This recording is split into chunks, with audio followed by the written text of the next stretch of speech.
ఆదికాండము 12వ అధ్యాయము 1వ వచనం నుండి 9వ వచనం. యెహోవా, నీవు లేచి నీ దేశము నుండి, నీ బంధువుల యొద్ద నుండి, నీ తండ్రి ఇంటి నుండి బయలుదేరి నేను నీకు చూపించు దేశము నిన్ను గొప్ప జనముగా చేసి నిన్ను ఆశీర్వదించి నీ నామమును గొప్ప చేయును. నీవు ఆశీర్వాదముగా ఉండు, నిన్ను ఆశీర్వదించు వారిని ఆశీర్వదించు, నిన్ను దీవించు వారిని శపించెదను. భూమి యొక్క సమస్త వంశములు నీ యందు ఆశీర్వదించబడునని అబ్రాముతో అనగా, యెహోవా అతనితో చెప్పిన ప్రకారము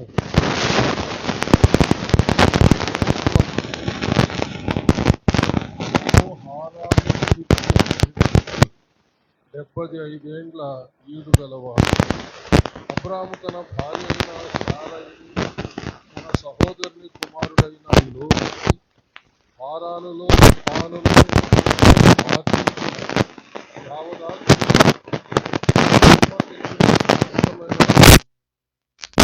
కనాను దేశమునకు వెళ్ళుటకు బయలుదేరి కనాను దేశమునకు వచ్చిరి. అప్పుడు అబ్రాము షెకెమునందలి ఒక స్థలము దాకా ఆ దేశ సంచారము చేసి మోరే దగ్గరనున్న సింధూర వృక్షమునొద్దకు చేరెను. అప్పుడు కనానీయులు ఆ దేశములో నివసించిరి. యెహోవా అబ్రామునకు ప్రత్యక్షమై, నీ సంతానమునకు ఈ దేశం ఇచ్చేదనని చెప్పగా, అతడు తనకు ప్రత్యక్షమైన యెహోవాకు ఒక బలిపీఠమును కట్టెను. అక్కడ నుండి అతడు బయలుదేరి బేతేలుకు తూర్పుననున్న కొండకు చేరి, పడమటనున్న బేతేలుకును తూర్పుననున్న హాయికిని మధ్యను గుడారం వేసి అక్కడ యెహోవాకు బలిపీఠమును కట్టి యెహోవా నామమున ప్రార్థన చేసెను. అబ్రాము ఇంకా ప్రయాణం చేయుచు దక్షిణ దిక్కుకు వెళ్ళెను. దేవుడు తన పరిశుద్ధ వాక్యమును మన ఆత్మీయ మేళ నిమిత్తమై మన వినికిడిలో దీవించునుగాక. ఆమేన్. దయచేసి అందరు కూర్చోండి, ప్రార్థన చేసుకుందాం. అందరు తల ఉంచి కన్ను మూసుకునండి. మహాపరిశుద్ధుడు అయిన మా ప్రియ పరలోకపు తండ్రి, దయగలిగిన మా దేవా యెహోవా, మీకు వందనములు, స్తుతులు, స్తోత్రములు చెల్లిస్తున్నాము. మీ దీనదాసుడునైన నన్ను మీ శిలువ చాటున మరుగు చేసుకుని నాతోనూ మా అందరితోనూ మాట్లాడమని క్రీస్తు పేర వేడుకొనుచున్నాము తండ్రి. ఆమేన్. హల్లెలూయా.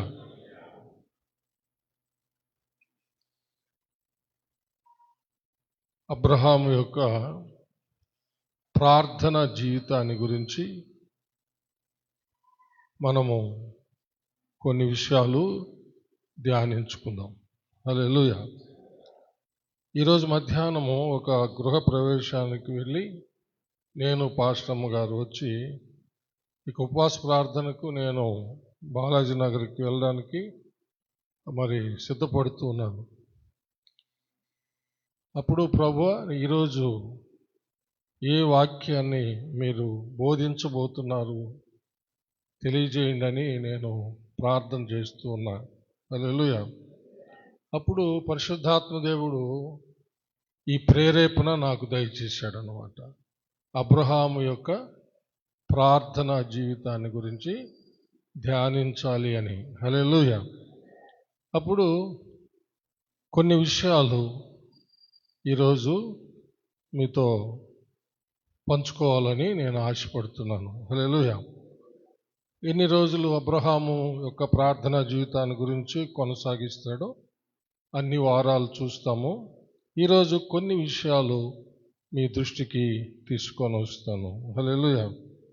అంశము అదే, అబ్రహాము యొక్క ప్రార్థన జీవితం. ఏంటి అంశం పేరేంది? అబ్రహాము యొక్క ప్రార్థన జీవితం. హల్లెలూయా. దేవుడు అబ్రహామును పిలిచాడు. తన బంధువుల యొద్ద నుండి, దేశము నుండి, తండ్రి ఇంటి నుండి బయలుదేరి తను చూపించే దేశానికి వెళ్ళమని దేవుడు పిలిచాడు. సందేహించకుండా విశ్వాసంతో దేవుని యొక్క పిలుపుకు లోబడి ప్రయాణం చేశాడు. ప్రయాణంలో కొంతకాలము తన తండ్రితో పాటు హారాన్లో నివసించారు. అక్కడి నుంచి బయలుదేరి కనానుకు వచ్చాడు. కనానుకు వచ్చినప్పుడు తన సౌందర్యవతి అయినటువంటి భార్య తనతో ఉంది. తన సహోదరుని కుమారుడైన లోతు కూడా వచ్చారు. అంత మాత్రం కాకుండా హారాన్లో వాళ్ళు సంపాదించినటువంటి సమస్తంతో వాళ్ళు కనాను దేశానికి వచ్చారు. ఆ కనాను దేశంలో దేవుడు అబ్రహాముకు ప్రత్యక్షమయ్యాడనమాట. 7వ వచనం, యెహోవా అబ్రహామునకు ప్రత్యక్షమై నీ సంతానమునకు ఈ దేశం ఇచ్చేదనని చెప్పుగా అతడు తనకు ప్రత్యక్షమైన యెహోవాకు ఒక బలిపీఠమును కట్టెను. అక్కడ దేవుడు ప్రత్యక్షమై వాగ్దానం చేస్తాడు, ఈ యొక్క దేశాన్ని నీకు నీ సంతానానికి నేను ఇస్తానని చెప్పాడు. అక్కడ ఒక బలిపీఠం కట్టాడు యెహోవాకి. తర్వాత అక్కడి నుంచి తూర్పుగా బయలుదేరాడు. తూర్పున హాయి పట్టణం ఉంది. తూర్పున హాయి పట్టణం ఉంది, లేక హాయి దేశం. ఆ హాయి పట్టణానికి పడమర తను బలిపీఠం కట్టినటువంటి బేతేలుకు, అంటే బలిపీఠం కట్టిన ఆ స్థలము బేతేలు అన్నమాట.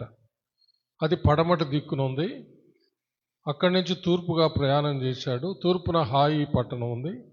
ఆ హాయి పట్టణానికి పడమట ఉన్న బేతేలుకు, అంటే అతను బలిపీఠం కట్టిన దానికి మధ్య ఆయన ఒక కొండను చేరి అక్కడ గుడారం వేసుకున్నాడు. అది 8వ వచనంలో. అక్కడ నుండి అతడు బయలుదేరి బేతేలుకు తూర్పునున్న కొండకు చేరి పడమటనున్న బేతేలునకును తూర్పునున్న హాయికిని మధ్యను గుడారం వేసి అక్కడ యెహోవాకు బలిపీఠం కట్టి యెహోవా నామమున ప్రార్థన చేశాడు. అక్కడ గుడారం వేసుకున్నాడు వారు నివసించడానికి. తన అందమైన సౌందర్యవతి అయినటువంటి భార్యను, అలాగే తన సహోదరుని కుమారుడైనటు లోతు కుటుంబము, అబ్రహాము కుటుంబము, వారు సంపాదించిన సమస్తము, వారితో ఉన్నటువంటి దాసదాసీలు సమస్తము అక్కడ వాళ్ళు నివాసం ఏర్పరచుకున్నారన్నమాట. అక్కడ అబ్రహాము చేసినటువంటి పని ఏమిటంటే అక్కడ యెహోవాకు బలిపీఠం కట్టాడు. అక్కడ యెహోవా నామమున ప్రార్థన చేశాడు. హల్లెలూయా. మొదట కట్టినటువంటి బలిపీఠం దగ్గర ప్రార్థన చేసినట్లేదు. అక్కడ బలిపీఠం కట్టాడు అంటే తనకు ప్రత్యక్షమైనటువంటి యెహోవాకు ఒక సూచనగా దాన్ని కట్టాడని మనం అర్థం చేసుకోవాలి. హల్లెలూయా. ఏంటి? తనకు ప్రత్యక్షమైన యెహోవాకు గుర్తుగా లేక సూచనగా ఆయన ఆ బలిపీఠం కట్టాడు. అయితే తను గుడారం వేసుకున్నటువంటి దగ్గర కట్టినటువంటి బలిపీఠము అది తనకు, తన యొక్క సౌందర్యవతి అయిన భార్యకు, తనతో ఉన్నటువంటి సమస్తానికి దేవుని యొక్క సహాయం కొరకు అక్కడ బలిపీఠం కట్టి ప్రార్థన చేశాడనమాట. అంటే దేవుని యొక్క సహాయం అంటే దేవుని యొక్క కాపుదల, భద్రత కావాలి. ఇప్పుడు తనకు, తన భార్యకు, తనతో ఉన్నటువంటి అందరికీ భద్రత కావాలి. ఎందుకంటే ఆ హాయి పట్టణస్థులు చాలా భయంకరమైనటువంటి వాళ్ళన్నమాట. కాబట్టి ఆ పరిస్థితుల్లో మరి వారికి ఎలాంటి హాని ఆ చుట్టుపక్కల ఉన్నటువంటి ఆ యొక్క ఘోరమైనటువంటి భయంకరులైనటువంటి మనుషుల ద్వారా కానీ, అలాగనే భయంకరమైన క్రూర మృగాలు, క్రూర సర్పాలు, ఇంకా భయంకరమైన శత్రువులు ఎవరి ద్వారానైనా సరే వాళ్ళకి ఎలాంటి ప్రమాదము వచ్చినా వాళ్ళకు రక్షణ అవసరం, కాపుదల అవసరం, భద్రత అవసరం. వాళ్ళు క్షేమంగా వాళ్ళు జీవించగలగాలి. దాని కొరకు ఆయన గుడారం వేసుకున్న చోట ప్రార్థన, బలిపీఠం కట్టి ప్రార్థన చేశాడనమాట. హల్లెలూయా. నిజముగా ఇది మనందరి జీవితాల్లో ఎంతో అవసరమైనటువంటి ఒక విషయం. ఎందుకంటే ఇప్పటికి కూడా లోకంలో మనకు ప్రమాదము పొంచి ఉందనేది ఎంతైనా వాస్తవం. ఒక్క దిక్కునే కాదు, నలుదిక్కుల ప్రమాదాలు పొంచి ఉన్నాయి. నానా విధాలుగా ప్రమాదాలు ఉన్నాయి. వేషధారులైనటువంటి క్రైస్తవుల ద్వారా ప్రమాదాలు ఉన్నాయి, అన్యుల ద్వారా ప్రమాదాలు ఉన్నాయి. అలాగనే క్రైస్తవ వ్యతిరేకులైనటువంటి వాళ్ళ ద్వారా, వాళ్ళు ఎవరైనా కావచ్చు, అధికారులు కావచ్చు, రాజులు కావచ్చు, ప్రధానులు కావచ్చు, మంత్రులు కావచ్చు, ఎవరైనా కానీ వాళ్ళ ద్వారా ప్రమాదము పొంచి ఉంది. కంటికి కనబడకుండా ఉన్నటువంటి శత్రువైన సాతాను నుండి దురాత్మలు, దెయ్యాలు, వాటి నుంచి దురాత్మలు, చీకటి శక్తులు, వాటి నుంచి ఎంతో ప్రమాదం ఉంది మనకు, మన కుటుంబాలకు, మనం కలిగి ఉన్నటువంటి సమస్తానికి. ఇలాంటి పరిస్థితుల మధ్య మనకు భద్రత ఎవరు కలుగచేస్తారు, ఎవరు మనకు కావలి ఉంచి రక్షిస్తారు అంటే, మనము 127వ కీర్తన మొదటి 2 వచనాలు చూస్తే అక్కడ మనకు ఒక విషయం రాయబడింది. యెహోవా ఇల్లు కట్టించని ఎడల దాన్ని కట్టించువారి ప్రయాసము వ్యర్థమే, కట్టువారి ప్రయాసము వ్యర్థమే. యెహోవా పట్టణమును కాపాడని ఎడల దాని కావలి కాయువారు మేలుకొనిండుట వ్యర్థమే. కాబట్టి మనకై మనము ఏ విధము చేతనైనను మనము రక్షణ కలుగజేసుకోలేము. మనకైనను, మన కుటుంబస్తులకైనను, మనం కలిగి ఉన్న వాటికైనను మన వైపు నుండి, లేకపోతే ఈ లోకంలో నా అన్నవాళ్ళు, లేక మన అన్నవాళ్ళు, లేక నాకు అనేక విధాల సపోర్ట్స్ ఉన్నాయి అనే ఈ భూ సంబంధమైనటువంటి వారు ఎవరి ద్వారా కూడా మనకు రక్షణ కలగదు, మనకు భద్రత రాదు. ఇప్పుడు మనం చదివినటువంటి 127వ కీర్తనలో ఉన్నటువంటి ఆ 2వ వచనంలో అదే మనం అర్థం చేసుకోవాలి. యెహోవా మనలను కాపాడితేనే మనము, మన బిడ్డలు, మనం కలిగిన సమస్తము కాపాడబడతాం. హల్లెలూయా. దేవుడు కూడా తన దూతలను కావలుంచి రక్షిస్తాడు అని చెప్పి 34వ కీర్తన 7వ వచనంలో వ్రాయబడింది. చదవండి. యెహోవా యందు భయభక్తులు గల వారి చుట్టూ ఆయన దూత కావలి ఉండి వారిని రక్షించును. చప్పలు కొట్టి దేవుణ్ణి మహిమ పరుస్తాము. హల్లెలూయా. కాబట్టి దేవుడే మనకు రక్షణ కలుగజేస్తాడు. పరలోక సైన్య సమూహాలను మన కొరకు పంపుతాడు. ప్రధాన దూతలున్నారు. దేవుడు పరలోక సైన్యములకు అధిపతి. సైన్యములకు అధిపతియగు యెహోవా మనకు రక్షణ కలుగజేస్తాడు. అయితే మనకు భద్రత, రక్షణ కలుగజేసే దేవునికి మనము ప్రార్థన చేయాలి. హల్లెలూయా. ఇది గుడారం కట్టుకున్నటువంటి, గుడారం వేసుకున్న చోట బలిపీఠం కట్టి చేసినటువంటి ప్రార్థన. హల్లెలూయా. అంటే వాళ్ళ నివాసం ఉన్న చోట. ఇది మన కుటుంబంలో మనం చేసేటటువంటి వ్యక్తిగత ప్రార్థన గురించి, కుటుంబ ప్రార్థన గురించి, ఉపవాసం ఉండి ప్రార్థన చేసే విషయాన్ని గురించి ఇది మనకు ఒక ప్రోత్సాహాన్ని ఇస్తూ ఉంది. హల్లెలూయా. అంటే మనం కుటుంబంలో మనం వ్యక్తిగతంగా ప్రార్థన చేయడం, కుటుంబంతో కలిసి ప్రార్థన చేయడం, వ్యక్తిగతంగా ఇంట్లో ఉండి ఉపవాసం చేయడం, కుటుంబంతో కలిసి ఇంట్లోనే ఉపవాసం ఉండి ప్రార్థన చేయడాన్ని ఇది మనకు గుర్తు చేస్తూ ఉంది. అంటే ఎన్ని విధాలుగా దేవుని యొక్క సన్నిధిలో, అంటే ఇంట్లోనే, ఇంటి దగ్గరనే మనం ప్రార్థన చేయాలి అనేదాన్ని ఇది మనకు ప్రేరణ ఇస్తుంది, పురికొల్పుతుంది. హల్లెలూయా. అందుకని మనము మన బిడ్డల బిడ్డలు మనం కలిగి ఉన్న సమస్తము క్షేమంగా భద్రంగా ఉండాలంటే మనం వ్యక్తిగతంగా ప్రార్థన చేయాల్సిందే, కుటుంబ ప్రార్థనలు ఇంట్లో జరగాల్సిందే, వ్యక్తిగతంగా ఉపవాసాలు ఉండాల్సిందే, కుటుంబ సమేతంగా కూడా ఉపవాసాలుండి ప్రార్థన చేయాల్సిందే. ఇది చాలా అవసరం మనకు, మన యొక్క కుటుంబాలకు, మనం కలిగి ఉన్న సమస్తానికి.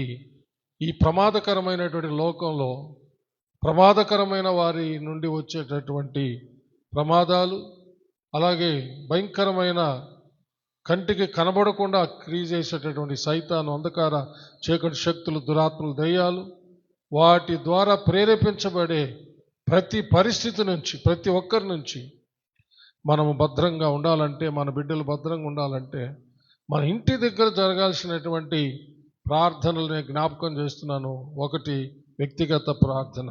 చెప్పండి, అంటే ఎవరికి వాళ్ళు ప్రార్థన చేసేవారు. రెండవది కుటుంబ ప్రార్థన, కుటుంబం అంతా కలిసి కుటుంబము ప్రార్థన చేసుకోవాలి. మూడవది వ్యక్తిగతంగా ఉపవాసం ఉండి ప్రార్థన చేసుకోవాలి ఇంట్లోనే. రెండవది కుటుంబం అంతా కలిసి ఒక నిర్ణయం తీసుకొని ఇంట్లోనే ఉపవాసం ఉండి ప్రార్థన చేసుకోవాలి. ఆ విధంగా మనం దేవునికి ప్రార్థన చేసినప్పుడు దేవుడు మనకు రక్షణ కలుగచేస్తాడు. హల్లెలూయా. దేవునికి మహిమ కలుగును గాక. అబ్రహాం యొక్క ప్రార్థన దేవుడు ఆలకించాడు అనడానికి పక్కనే ఉన్నటువంటి వాక్య భాగంలో మనకు అర్థమైపోతుంది. ఆ తర్వాత ఆ కనాను దేశంలో కరువు వస్తుంది. ఆ కరువులో ఐగుప్తుకి వెళ్తాడు. ఆ ఐగుప్తులో తన భార్యను బట్టి చంపేస్తారని భయపడ్డాడు. ఎందుకంటే తన అందమైన సౌందర్యవతి అయినటువంటి శారాను వాళ్ళు తీసుకెళ్ళిపోతారు తనను చంపి అని భయపడి తన భార్య అయినటువంటి శారాకి ఏం చెప్పాడంటే, నా చెల్లెలని చెప్పు అని చెప్పాడు. ఆ విధంగానే చెప్తుంది. చదువుదాం ఒకసారి 10వ వచనం నుంచి. అప్పుడు ఆ దేశంలో కరువు వచ్చెను. ఆ దేశంలో కరువు భారముగా ఉన్నందున అబ్రాము ఐగుప్తు దేశంలో నివసించుటకు అక్కడికి వెళ్ళెను. అతడు ఐగుప్తులో ప్రవేశించుటకు సమీపించినప్పుడు అతడు తన భార్య అయిన శారైతో, ఇదిగో నీవు చక్కని దానవని ఎరుగుదును. ఐగుప్తీయులు నిన్ను చూచి ఈమె అతని భార్య అని చెప్పి నన్ను చంపి నిన్ను బ్రతకనిచ్చేదరు. నీ వలన నాకు మేలు కలుగునట్లును నిన్ను బట్టి నేను బ్రతుకునట్లును నీవు నా సహోదరువని దయచేసి చెప్పుమనెను. అబ్రాము ఐగుప్తులో చేరినప్పుడు ఐగుప్తీయులు ఆ స్త్రీ మిక్కిలి సౌందర్యవతి అయి ఉండుట చూచిరి. ఫరో యొక్క అధిపతులు ఆమెను చూచి ఫరో ఎదుట ఆమెను పొగిడిరి గనుక ఆ స్త్రీ ఫరో ఇంటికి తేబడెను. అతడు ఆమెను బట్టి అబ్రామునకు మేలు చేసెను. అందువలన అతనికి గొర్రెలు, గొడ్లు, మగగాడిదలు, దాసులు, పనికత్తెలు, ఆడుగాడిదలు, ఒంటెలు ఇయ్యబడిను. అయితే యెహోవా అబ్రాము భార్య అయిన శారైని బట్టి ఫరోను అతని ఇంటి వారిని మహావేదనల చేత బాధించెను. అప్పుడు ఫరో అబ్రామును పిలిపించి, నీవు నాకు చేసినది ఏమిటి? ఈమె నీ భార్య అని నాకెందుకు తెలుపలేదు? ఈమె నా సహోదరిని ఎలా చెప్పితివి? నేను ఆమెను నా భార్యనుగా చేసుకొందునేమో. అయితేనేమి, ఇదిగో నీ భార్య, ఈమెను తీసుకొని పొమ్మని చెప్పెను. మరియు ఫరో అతని విషయమై తన జనులకు ఆజ్ఞాపించినందున వారు అతనిని, అతని భార్యను, అతనికి కలిగిన సమస్తమును పంపివేసిరి. హల్లెలూయా. అబ్రహాము చెప్పినట్టుగానే ఐగుప్తు దేశంలో శారాని ఆ యొక్క ఫరో రాజు తీసుకొని రమ్మని చెప్పి ఆ యొక్క మనుషులను పంపిస్తారు. వాళ్ళు తీసుకొని వెళ్తారు. శారాను బట్టి అనేక బహుమానాలు అబ్రహాంకి ఇస్తాడు. అయితే మనం చదివిన వాక్య భాగంలో 17వ వచనం చూడండి. అయితే యెహోవా అబ్రాహాము భార్యైన శారైను బట్టి ఫరోను అతని ఇంటి వారిని మహావేదనల చేత బాధించెను. అయితే దేవుడు శారాని ముట్టనీయలేదు. చప్పలు కొట్టి దేవుని మహిమపడదాం. మహావేదనలు కలుగజేశాడు ఆ ఫరో రాజుకు, అతని యొక్క ఇంటనున్న వాళ్ళందరికీ. శారాను ముట్టనివ్వలేదు. చప్పలు కొట్టి దేవుని గట్టిగా మహిమపడదాం. జాగ్రత్తగా గమనించండి. దేవుడు కలుగజేసుకొని హల్లెలూయా శారాని ముట్టనివ్వలేదు. ఫరో రాజుకు, వారింటనున్న వాళ్ళందరికీ, ప్రధానులకు భయంకరమైన వేదనలు, బాధలు దేవుడు కలుగజేశాడు. దేవుడు కలుగజేసుకొని శారాన్ని ముట్టనీయకుండా కాపాడడానికి కారణం ఏమిటి అంటే అబ్రహాము చేసినటువంటి, చెప్పండి, ప్రార్థన. గుర్తుపెట్టుకోండి. హల్లెలూయా, దేవునికి మహిమ కలుగును గాక. ఈ కడవరి దినాల్లో, అంత్య దినాల్లో ఈ ప్రార్థన చాలా అవసరంగా నేను అందరం తీసుకోవాల్సిందిగా నేను ప్రత్యేకంగా నా చేతులు జోడించి మనవి చేస్తూ ఉన్నా. ఎందుకంటే ఎన్నో భయాలు మన చుట్టూ ఉన్నాయి, మనలో కూడా ఉన్నాయి. మన హృదయాల్లో జరుగుతున్న అనేక దుర్ఘటనలను బట్టి భయంగా బతకాల్సి వస్తూ ఉంది. ఎవరు నా భార్యని ఏమంటారో, లేక నా బిడ్డల్ని ఎవరేమంటారో, నా మనమళ్ళు మనవరాలని ఎవరెవరు ఏమంటారు, ఎవరెవరు వశపరుచుకుంటారో. వీళ్ళు కాలేజీకి వెళ్తున్నారు, స్కూల్స్కి వెళ్తున్నారు, ఇంకా ఉద్యోగాలకు వెళ్తున్నారు, ఆయా పనులకు వెళ్తున్నారు. ఎవరు వలలో పడతారో, ఎవరి చేతుల్లో పడతారో అన్నటువంటి భయంకరమైనటువంటి తెలియని ఆవేదనలు మనలను పట్టి పీడిస్తున్నాయనేది 100కి 100 వాస్తవం ప్రియులరా. దీన్ని కాదని చెప్పలేము. ఎందుకంటే ఈ లోకంలో అలాంటి భయంకరమైన ఆ పరిస్థితులు ఉన్నాయి. ఏ ప్రమాదం లేదులే అని అనుకుంటే నీకు నాకు తెలియకుండానే భయంకరమైనవి వచ్చి పడుతున్నాయి. కాబట్టి మన జీవితాల్లో అలాంటివి జరగకుండా ఉండాలంటే, మనము కలిగి ఉన్న ఈ భయము నుంచి మనం విడుదల పొందాలంటే, మనం ఎవరి గురించి అయితే వేదన పడుతున్నామో వారిని ఎవడే గాని ముట్టకుండా, ఎవతే గాని ముట్టకుండా, అంటే స్త్రీలు పురుషుల్ని, పురుషులు స్త్రీలను ముట్టకుండా, సైతాన్ అంధకార చీకటి శక్తుల యొక్క ప్రభావం వాళ్ళ మీద పడకుండా, ప్రభుత్వంలో ఉన్నటువంటి గొప్ప వాళ్ళు, ప్రధానులు, అధికారులు, కామాంధకారుల చేతిలో పడకుండా ఉండాలంటే మనం కూడా ధైర్యంగా, పీస్ఫుల్గా, ప్రశాంతంగా ఉండాలంటే నా బిడ్డల బిడ్డల్ని, నా భార్యని, నా భర్తని ఎవరు ముట్టకుండా దేవుడు కాపాడుతాడు అని నిమ్మలంగా నిద్రపోవాలంటే మనము దేవుని యొక్క సన్నిధిలో ప్రార్థన చేసేవాళ్ళుగా ఉండాలి. హల్లెలూయా, దేవునికి మహిమ కలుగును గాక. మన కుటుంబం కోసం, మన కుటుంబ భద్రత కోసం, మనము కలిగి ఉన్న సమస్తం కోసం ప్రార్థన చేసేవాళ్ళుగా ఉండాలని ఈ విషయంలో నేను ముఖ్యంగా ఈరోజు మీకు ప్రత్యేకంగా నేను మనవి చేస్తా ఉన్నాను. ఈ వేదన నన్ను కూడా అనేక విధాలుగా పీడిస్తూ ఉంటుంది. కొన్ని విషయాలు నేను పాస్టర్తో పంచుకున్నప్పుడు, ఎందుకు అట్లా వేదన పడతావు, దేవుడు ఉండలేదా అని నాతో పాస్టర్ గారు ఎన్నోసార్లు చెప్పి, ఎందుకు అలాగా వేదన పడతావు, ఎందుకు అట్లా సందేహపడతావు, ఏం జరగనివ్వడు అని పాస్టర్ చాలాసార్లు నాతో చెప్పింది. పాస్టర్నే, మీకు బోధిస్తున్న పరిశుద్ధాత్మకు ఒక నోటి బోరనే అయిన మనిషిని, అందరి మనుషులకు ఎలాంటి భయము, ఆందోళనలు ఉన్నాయో అవి అప్పుడప్పుడు నన్ను కూడా పీడిస్తుంటే అందరిలాగా.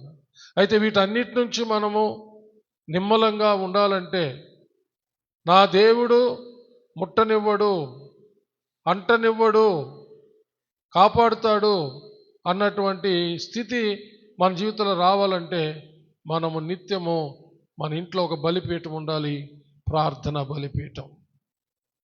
హలో, ఏముండాలి మన ఇంట్లో? ప్రార్థన బలిపీఠం ఉండాలి. హల్లెలూయా. ఎల్లప్పుడూ ప్రార్థన చేయొచ్చు, మెలకువగా ఉండాలి.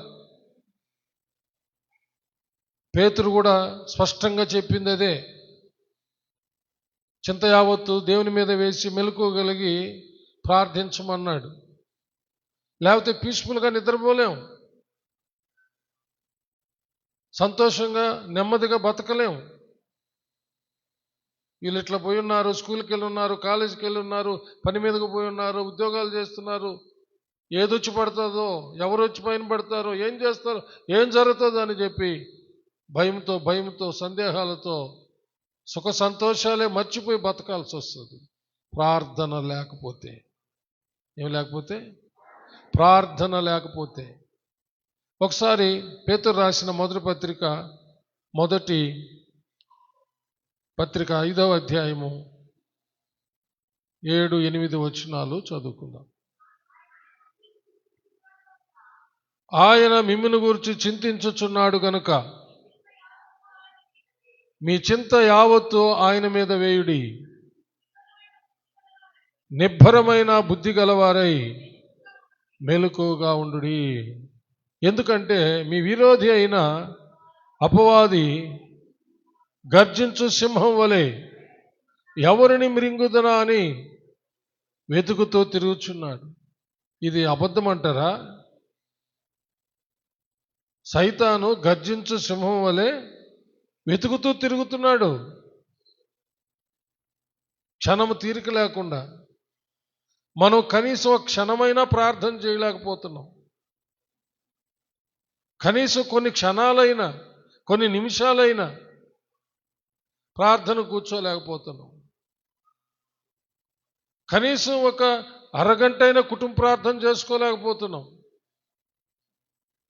కనీసం ఉపవాస దినమున కనీసం తలుపులేసుకొని ఒక గడి అయినా, ఒక గంట అయినా ప్రార్థన చేసుకోలేకపోతున్నాం.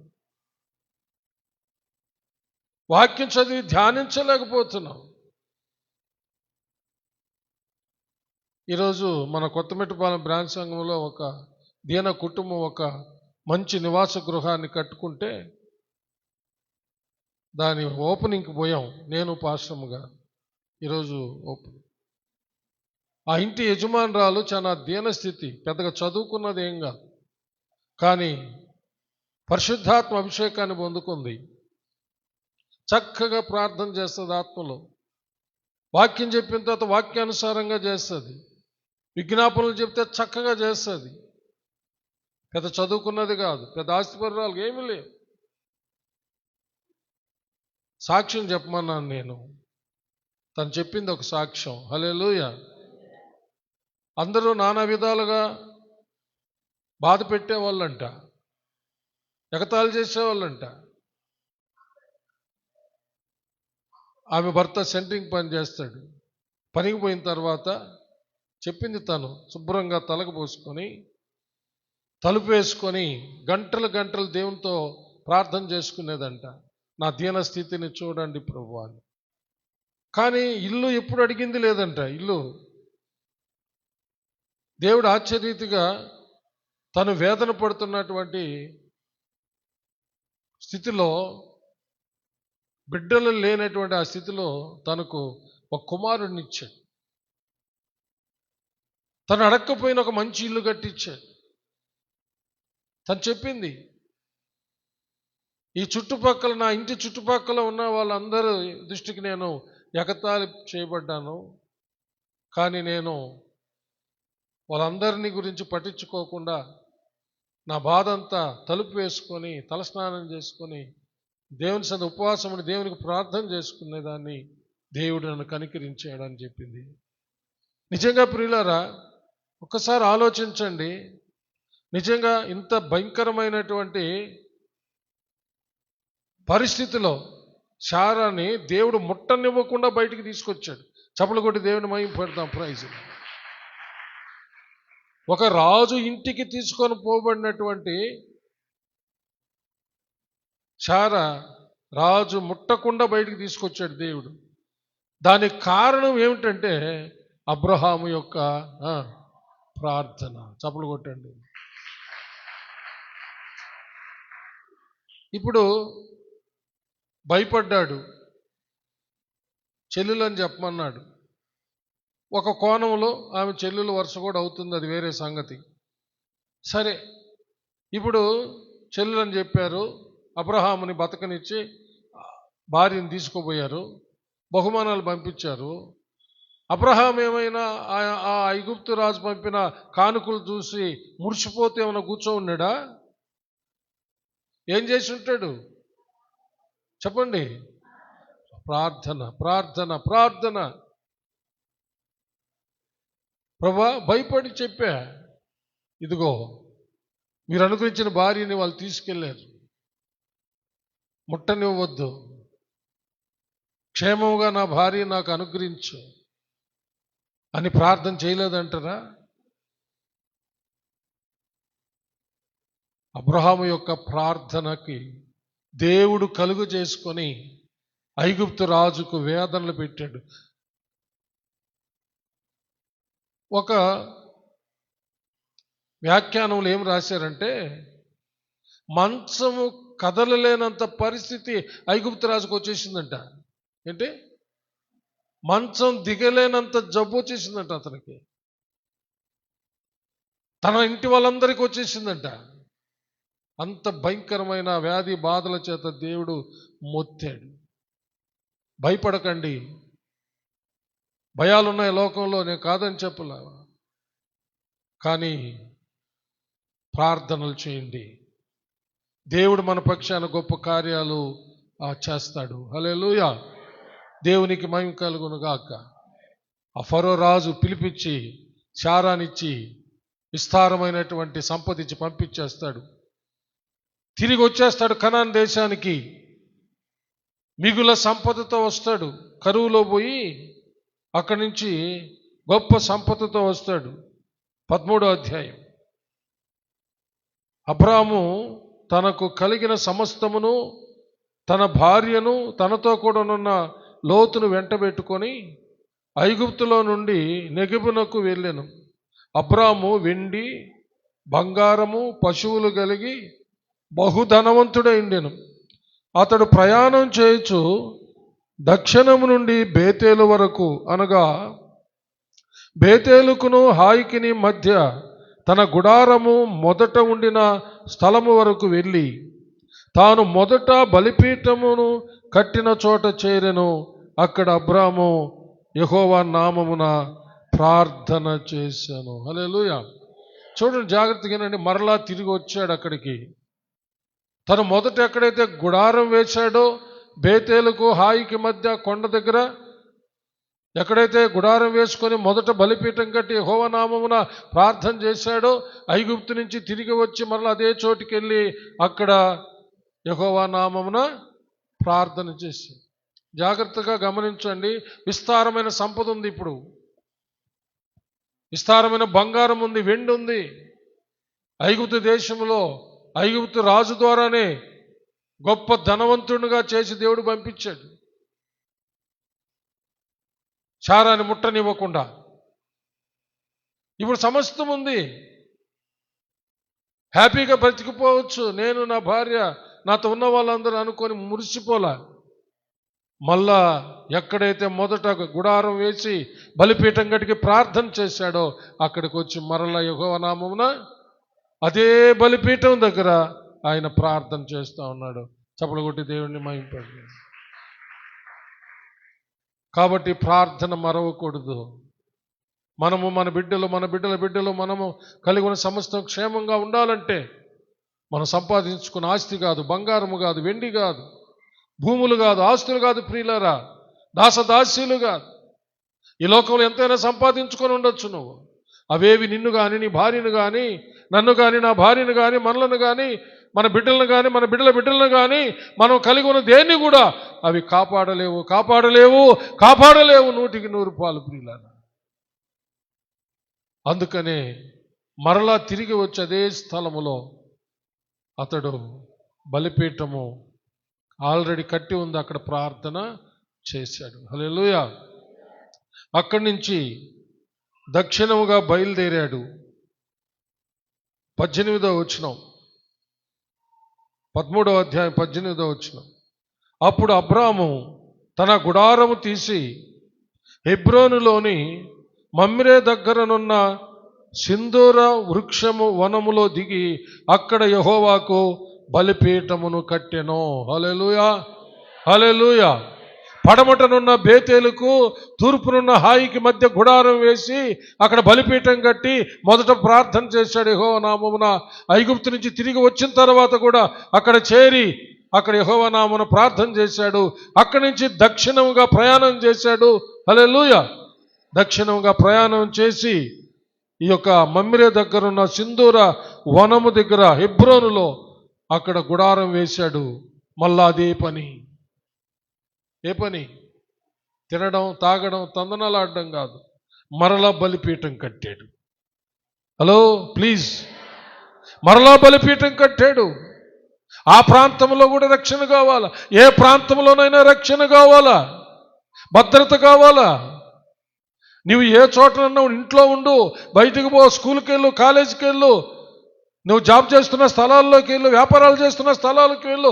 ఈ లోకంలో ఎక్కడెక్కడ నువ్వు సంబంధ బాంధవ్యాలు కలిగి ఉన్నావో, పరిబాట్లు కలిగి ఉన్నావో అన్ని చోట్లకు పో. ప్రతి చోట కావలసిన రక్షణ, భద్రత, క్షేమము ప్రార్థన ద్వారానే.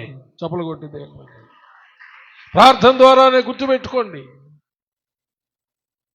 ఆస్తి పెరిగిపోతా ఉంది, ప్రార్థన జీవితం మాత్రం తగ్గలేదు. హల్లెలూయా.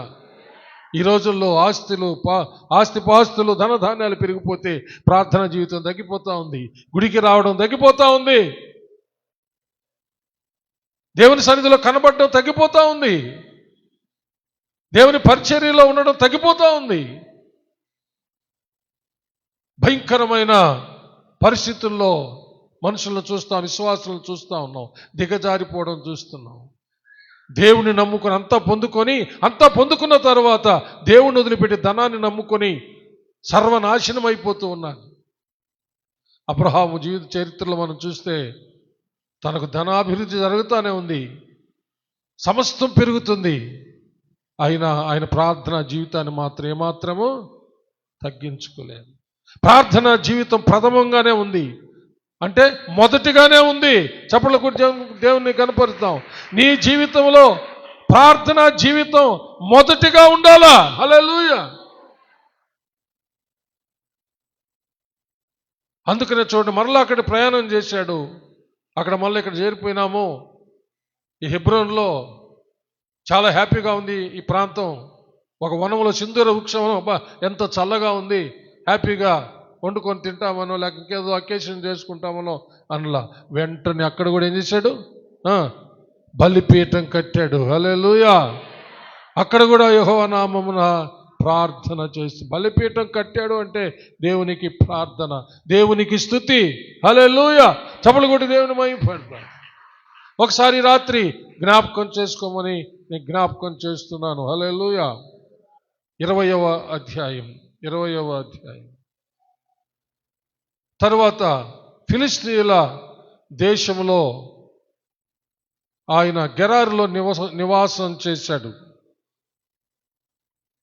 అక్కడ ఫిలిష్తీయుల రాజు అబీమెలెకు షారాని తీసుకెళ్ళి తన ఇంట్లో చేర్చుకుంటాడు. ఇది ఇంకొక రాజు. అది ఇంతకుముందుది ఐగుప్తు దేశంలో, ఐగుప్తు రాజు. ఇది ఫిలిష్తీయుల దేశంలో ఫిలిష్తీయుల రాజు అబీమెలెకు. ఇక్కడ కూడా చెల్లులనే చెప్పుకున్నాడు. వాళ్ళు తీసుకెళ్లారు. ఇక్కడ కూడా దేవుడు ప్రత్యక్షమై అబీమెలెకు రాజును చాలా గంభీరంగా గద్దిస్తాడు, చాలా హెచ్చరిక చేస్తాడు. ఆమెను ముట్టావంటే నిన్ను, నీ సర్వస్వాన్ని నాశనం చేస్తానన్నాడు దేవుడు. ఒకసారి చదువుతాం. మొదటి నుంచి. అక్కడ నుండి అబ్రహాము దక్షిణ దేశమునకు తరలిపోయి కాదేశుకును షూరుకును మధ్యప్రదేశములో నివసించి గెరారులో కొన్నాళ్ళు ఉండెను. అప్పుడు అబ్రహాము తన భార్య అయిన శారాను గూర్చి, ఈమె నా చెల్లెలని చెప్పెను గనుక గెరారు రాజైన అబీమెలకు శారాను పిలిపించి తన ఇంట చేర్చుకొనెను.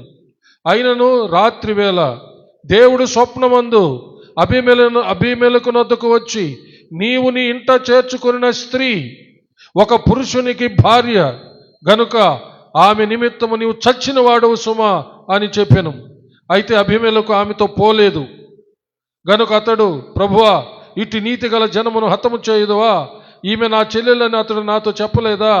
మరియు ఆమె కూడా అతడు నా అన్నని అనెను. నేను చేతులతో ఏ దోషము చేయక యథార్థ హృదయంతో ఈ పని చేసిననెను. అందుకు దేవుడు, అవును, యథార్థ హృదయముతో దీని చేసితవని నేను ఎరుగుదును. మరియు నీవు నాకు విరోధముగా పాపము చేయకుండా నేను నిన్ను అడ్డగించి తిని, అందుకే నేను నిన్ను ఆమెను ముట్టనీయలేదు. కాబట్టి ఆ మనుషుని భార్యను తిరిగి అతనికి అప్పగించుము. అతడు ప్రవక్త, అతడు నీ కొరకు ప్రార్థన చేయును, నీవు బ్రతుకుదువు. నీవు ఆమెను అతనికి అప్పగించని ఎడల నీవును నీ వారందరూ నిశ్చయముగా చచ్చెదరని తెలుసుకొనుమని స్వప్నమందు అతనితో చెప్పెను.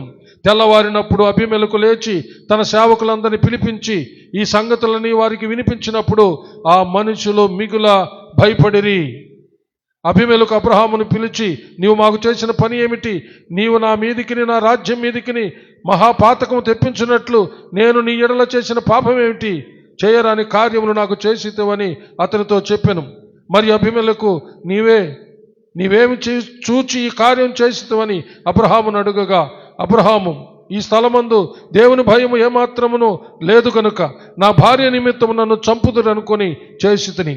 అంతేకాక ఆమె నా చెల్లెలన్న మాట నిజమే. ఆమె నా తండ్రి కుమార్తె కానీ నా తల్లి కుమార్తె కాదు. ఆమె నాకు భార్య అయినది.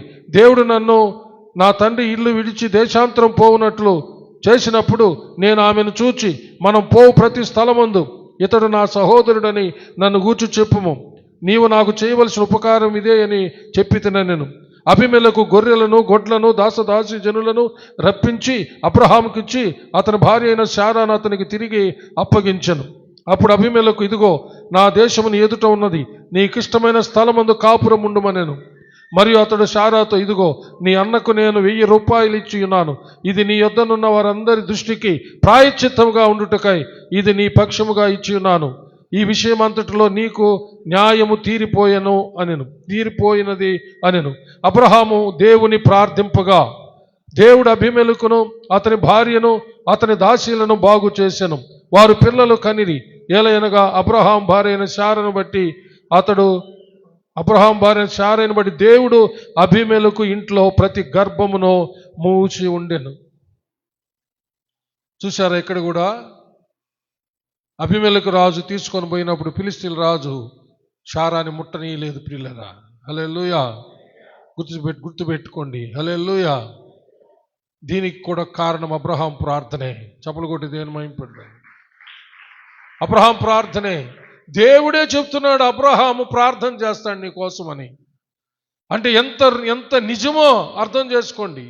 అబీమెలెకు రాజుతో దేవుడు మాట్లాడుతూ, అతడు ప్రవక్త, అతడు నీ కోసం ప్రార్థన చేస్తాడు. హల్లెలూయా. ఒకసారి ఆ మాట చదువుతాను చూడండి, 7వ వచనం. కాబట్టి ఆ మనిషిని భార్యను తిరిగి అతనికి అప్పగించుము. అతడు ప్రవక్త, అతడు నీ కొరకు ప్రార్థన చేయును, నీవు బ్రతుకుదువు. హల్లెలూయా, హల్లెలూయా. అందరూ చెప్పాలి గట్టిగా, ఇంకా గట్టిగా చెప్పాలి, ఇంకా గట్టిగా, హల్లెలూయా.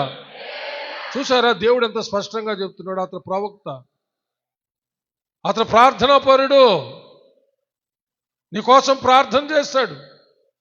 అతని భార్యను అతనికి అప్పగించేయి. అప్పగించకపోతే నీవు నీ వాళ్ళందరూ చంపబడతారని హెచ్చరిక చేశాడు దేవుడు. ముట్టనిచ్చాడా? దయచేసి ధైర్యం తెచ్చుకుందాం. ఈరోజు ప్రార్థన చేద్దాం. ప్రార్థన చేసేటటువంటి వాళ్ళందరూ ధైర్యంగా సుఖంగా నిద్రపోవచ్చు.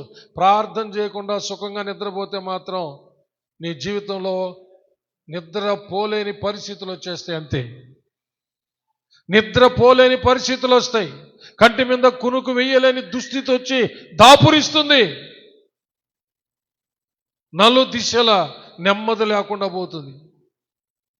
నలు దిక్కుల నుండి భయంకరమైన శోధనలు, భయంకరమైన పరిస్థితులు చుట్టుముట్టి నెమ్మది లేకుండా జరుగుతుంది పిల్లల. అందుకనే ప్రభు కూడా గెత్సెమనే వనంలో చెప్పింది ఏమిటి? మీరు శోధనలో పడకుండా నిమిత్తము మెలకువగలిగి ప్రార్థన చేయండి అని. చప్పలు కొడతారా?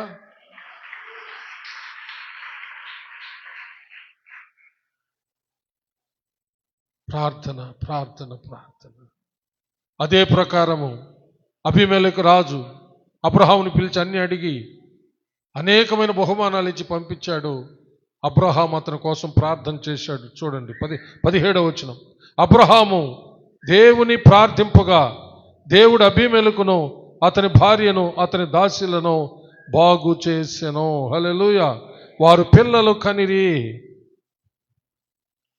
అబ్రహాం ప్రార్థన ఆలకించి అబీమెలెకు రాజు ఇంట్లో గొప్ప కార్యాలు దేవుడు చేశాడు. అబీమెలెకు ఇంట్లో గర్భాలు మూసేశాడు దేవుడు. ఎందుకంటే శారాను తీసుకోపోయినందుకు. ఇప్పుడు అబ్రహాం ప్రార్థన చేస్తే దేవుడు మరలా వాళ్ళ గర్భాలు తెరిచాడు. వారి పిల్లలను కన్నారంట. హల్లెలూయా. దేవునికి మహిమ కలుగును గాక. అబ్రహాము నిజముగా ప్రార్థనాపరుడని దేవుడే సాక్ష్యం చెప్తున్నాడు. నిన్ను గురించి, నా గురించి దేవుడు ఈ నా బిడ్డ, ఈ నా కుమారుడు, ఈ నా కుమార్తె ప్రార్థన చేస్తారు అని చెప్పే స్థితిలో మనం ఉన్నామా? దేవుడు చెప్పే స్థితిలో మనం ఉన్నామా?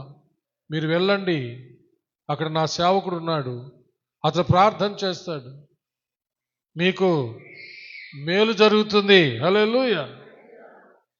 అలాగా దేవుడు ప్రేరేపించి మన దగ్గరికి పంపించే విధంగా మనం ఉన్నామా ప్రియులారా? హల్లెలూయా. ఆలోచించు. సిరియా దేశంలో ఇజ్రాయేలు చిన్నది. ఆ సిరియా దేశపు సైన్యాధిపతి ఇంట్లో పని మనిషిగా ఉంది. అతని కుష్ఠరోగం. ఆ చిన్నది అంటా ఉంది, ఇజ్రాయేలులో ఒక ప్రవక్త ఉన్నాడు. హల్లెలూయా. నా యజమానుడు అక్కడికి వెళితే మంచిది, ఆ కుష్ఠరోగాన్ని నుంచి విడుదల చేస్తాడు, అక్కడ ప్రార్థన చేస్తాడని చెప్పింది. హల్లెలూయా.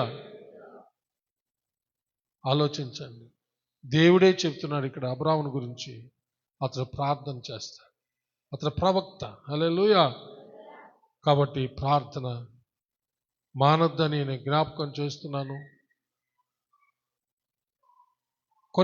కొంతమందిని నేను నా అనుభవంలో చూశాను. కొంతమంది స్త్రీలు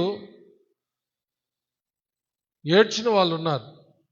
నా భర్తని ఫలాంది వలలో వేసుకో ఉంది, ఆ వలలో నుంచి బయటకు వచ్చేటట్టు ప్రార్థన చేయండి పాస్టర్ గారు అని. నా భర్త నాకు కావాలని.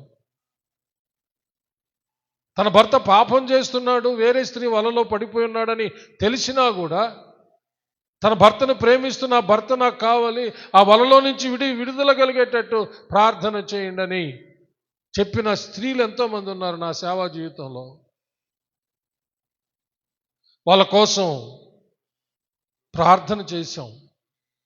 దేవుడు ఈ దీన సేవకుడి ప్రార్థన, ఆ కన్నీళ్ళు విడిచి చెప్పిన వారితో కలిసి ఏకీపించి చేసిన ప్రార్థన ఆలకించి ఎన్నో కుటుంబాలను నిలబెట్టాడు. ఇప్పుడు కూడా నేను ఏమంటానంటే, ఎవరినో వలలో వేసుకో ఉన్నారు, నీ భర్తను వేసేసుకో ఉన్నారో, నీ భార్యను వేసేసుకో ఉన్నారో, నీ బిడ్డలు వేసేసుకో ఉన్నారో, భయపడద్దు, ప్రార్థన చేయి. హల్లెలూయా. నీ గదిలోకి వెళ్ళు, తలుపు వేసుకో, రహస్యమందున దేవుడు వినేటట్టు ప్రార్థన చేసుకో. దేవుడు వాళ్ళ యొక్క వలల్లో నుంచి, ఉచ్చుల్లో నుంచి బయటికి తీసుకొచ్చి నీ భర్తను నీకు ఇస్తాడు, నీ భార్యను నీకు ఇస్తాడు, నీ బిడ్డలు నీకు ఇస్తాడు. ప్రార్థన ప్రార్థన ప్రార్థన. ఒకసారి అందరూ లేచి నిలబడి ప్రార్థన చేసుకున్నాం. భయపడకండి, దిగులు పడకండి. మనుషులకు చెప్పుకున్నందువల్ల ప్రయోజనం లేదు, మనుషులను ఆశ్రయించినందువల్ల ప్రయోజనం లేదు, నరులను నమ్ముకోవడం వల్ల ప్రయోజనం లేదు. ఈ వర్తమానం వింటున్నటువంటి ప్రియ సోదరి సోదరులారా, ఎవరైనా సరే నీ వాళ్ళను ఎవరైనా వలలో వేసుకో ఉన్నారేమో, బుట్టలో వేసుకో ఉన్నారేమో, భయపడకు, దిగులు పడకు. నీ భర్తతో గొడవ పడకు, నీ భార్యతో గొడవ పడకు, కానీ ప్రార్థన బలిపీఠం దగ్గరికి రా. నీ ఇంట్లో ఒక ప్రార్థన బలిపీఠం వేసుకో. నీ గదిలోకెళ్ళు, తలుపు వేసుకో. ప్రభువా, ఇదిగో నా దీనస్థితి ఒక్కసారి జ్ఞాపకం చేసుకోండి. నా భర్తను బుట్టలో వేసుకుంది పలాని స్త్రీ, చెప్పేయి స్పష్టంగా, పేరుతో కూడా చెప్పు. దేవునికి, మనుషులకు చెప్పాక దేవునికి చెప్పు. ఇదిగో ప్రభువా, నా భార్యను పలాని వాడు వలలో వేసుకున్నాడు, నా కాపురంలో చిచ్చు పెట్టాడు, ప్రభువా కనికరించు. ఇగో నా బిడ్డలు నాయనా, లేక నా మనమళ్ళు మనవరాళ్ళు, ప్రభువా నా తోడబుట్టినోళ్ళు, అయిలా రమ్మలారా, దయచేసి చేతులు పరలోకం వైపు ఎత్తి ప్రార్థన చేయండి. దేవుడు తప్పక నీ ప్రార్థన ఆలకిస్తాడు. అబ్రహాము జీవితంలో ప్రథమంగా మనం చూస్తున్నది ప్రార్థన బలిపీఠం, ప్రార్థన బలిపీఠం, ప్రార్థన బలిపీఠం. భయపడుట వలన మనుషులు కురుస్తుంది. భయపడుతూ కూర్చుంటే ప్రయోజనం లేదు. భయం వస్తుంది, మనుషులం దిగులు వస్తుంది, కాదనలేదు. నేను ఇందాక చెప్పాను, నేను దైవ సేవకుణ్ణి, దేవుని నోటి బోరను అయినా మనిషినే. నాకు కూడా రకరకాల భయాలు వస్తూ ఉంటాయి. నా కుటుంబ సభ్యుల విషయమే కాదు, సంఘంలో ఉన్న అనేక కుటుంబాల విషయం. అయినా భయపడి నేను ఏం చేయగలను? అబ్రహాములాగా ప్రార్థన చేయాలంతే. నేనైనా, నువ్వైనా, మనమైనా. హల్లెలూయా బాబా. దయచేసి చేతులెత్తి చాచి యాచిస్తూ ప్రార్థన చేయండి అమ్మలారా. అబ్రహాము తన కొరకే కాదు, తన కుటుంబం కొరకే కాదు, దేవుడు సెలవిస్తే అబీమెలెకు రాజు వారింటి వారి కోసం ప్రార్థన చేశాడు. దేవుడు చెప్పాడు కదా, అతడు ప్రార్థన చేస్తాడు అని. ప్రార్థన చేస్తాడు, అతను ప్రవక్త అని చెప్పిన దేవుడు ఆ అబ్రహాము, ప్రవక్త అని చెప్పబడిన అబ్రహాము, ప్రార్థన చేస్తాడని చెప్పబడిన అబ్రహాం ప్రార్థన చేస్తే దేవుడు వినకుండా ఉంటాడా? దేవుడు విన్నాడు. ముయ్యబడిన ద్వారాలు తెరిచాడు. ప్రియులరా, నీకోసం నా కోసం కూడా ప్రార్థనలు చేస్తే దేవుడు ద్వారాలు తెరుస్తాడు. నీ కోసమే కాదు, నువ్వెవరి కోసం ప్రార్థన చేస్తావో వారి జీవితాల్లో ద్వారాలు తెరుస్తాడు. ఒకసారి గట్టిగా చప్పట్లు కొట్టి దేవుణ్ణి మహిమపరచండి. నువ్వు ప్రార్థన చేస్తే నీ కొరకే కాదు, నీ ఇంటి వారికే కొరకే కాదు, నువ్వు ఎవరి కోసం ప్రార్థన చేస్తావో వాళ్ళ జీవితంలో కూడా ద్వారాలు తెరుస్తాడని నేను జ్ఞాపకం చేస్తున్నాను. ప్రార్థన మరవద్దు అమ్ములారా. దయచేసి బిడ్డలు కనుక్కున్న నీవు నెమ్మదిగా ఉండాలంటే నీ బిడ్డల కోసం ప్రార్థన చేయి. వివాహం చేసుకున్నటువంటి మీరు భార్యాభర్తలు నెమ్మదిగా ఉండాలంటే ప్రార్థన చేయండి.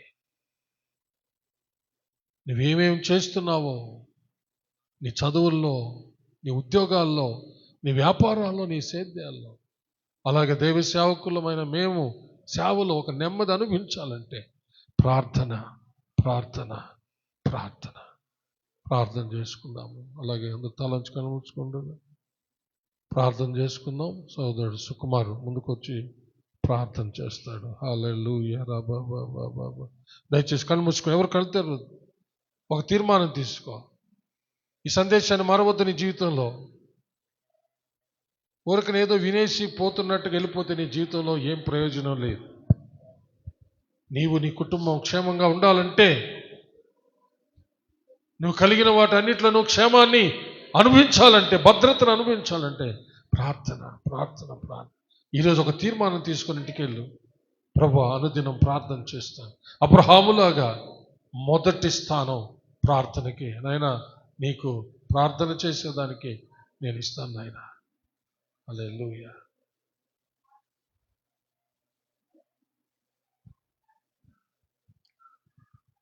ప్రార్థన చేసుకుందాం. మహాపరిశుద్ధుడు అయిన మా ప్రియ పరలోకపు తండ్రి, కరుణ కటాక్షము కలిగిన మా ప్రభా యేసయ్య, మీకు వందనాలు, స్తుతులు, స్తోత్రములు చెల్లిస్తున్నాం ప్రభా.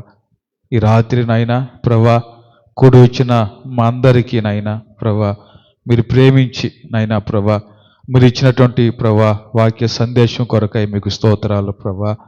అబ్రహాము యొక్క ప్రార్థన జీవితాన్ని ప్రభా మీరు మాకు నేర్పిస్తూ ఉన్నందుకై మీకు స్తోత్రములు చెల్లిస్తున్నాం ప్రభా. మీకు స్తోత్రం నాయన ప్రభా.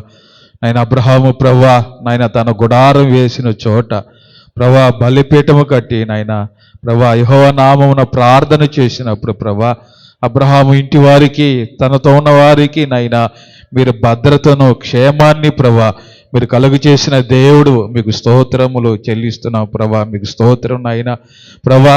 నాయన ప్రభా, ఇతర నాయన రాజులు నాయన ప్రభా, నాయన తన భార్య అయిన ప్రభా శారను ప్రభా నాయన తీసుకుని వెళ్ళినప్పటికీ కూడా ప్రభా, నాయన అబ్రహాము చేస్తున్న ప్రార్థనను బట్టి నాయన ప్రభా, తన భార్యను ప్రభా మీరు ముట్టనివ్వకుండా నాయన తన భార్యను మీరు కాపాడినందుకై మీకు స్తోత్రములు చెల్లిస్తున్నాం ప్రభా. మీకు వందనాలు ప్రభా.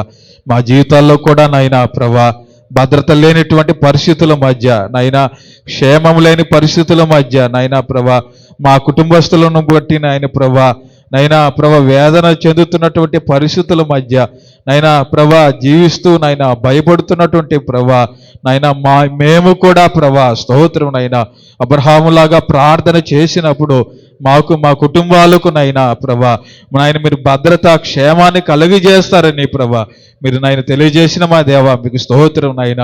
స్తోత్రం ప్రభా. అవును ప్రభా, మేము కూడా నాయన మా ఇంటి వారి కొరకు నాయన ప్రభా, మా కుటుంబస్తుల కొరకు, మేము మా కుటుంబంలో వ్యక్తిగతంగాను ప్రభా నాయన కుటుంబ పరమగాను నాయన కుటుంబస్తులందరూ కలిసి నాయన ఉపవాసం ఉండి నాయన మీ సన్నిధిలో ప్రార్థన చేస్తూ నాయన ప్రభా మా కుటుంబాలకు, మా కుటుంబస్తులకు నాయన భద్రత, క్షేమాన్ని ప్రభా కలుగు చేసుకోవడానికి మీ కృప మాకు అనుగ్రహించమని ప్రార్థన చేస్తున్నాం ప్రభా.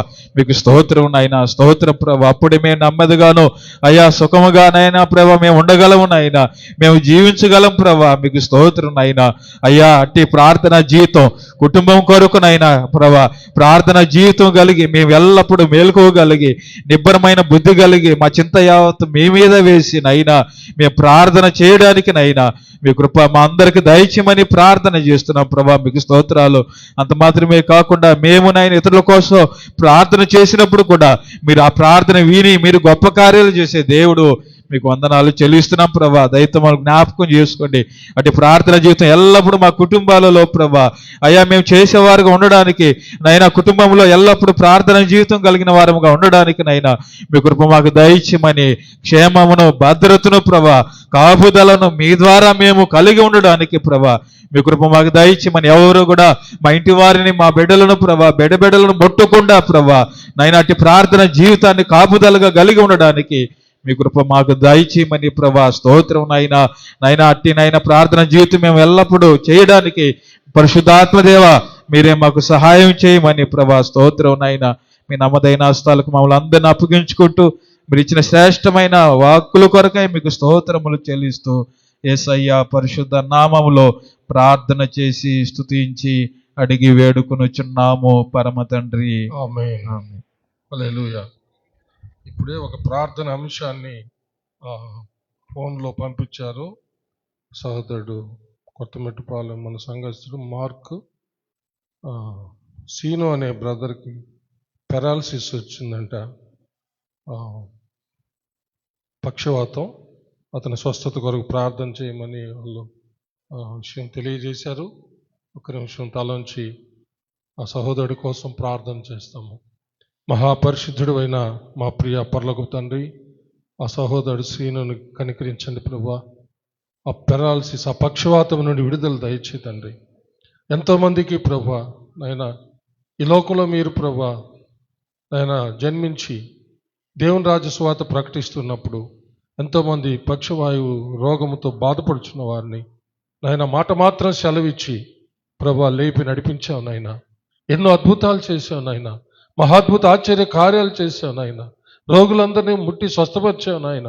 తండ్రి కనికరించండి ఒక్కసారి ప్రభా ఆ సహోదరుడు సీనిని నాయన ముట్టుకొని ఆయా పక్షవాతం నుంచి విడుదల దయచేసి మీ నామానికి మహిమ తెచ్చుకోమని యేసు ప్రభుల వారి అతి శ్రేష్టమైన పరిశుద్ధ నామములో అతి వినయంగా బతిమాలి వేడుకొనుచున్నాము పరమ తండ్రి, ఆమేన్.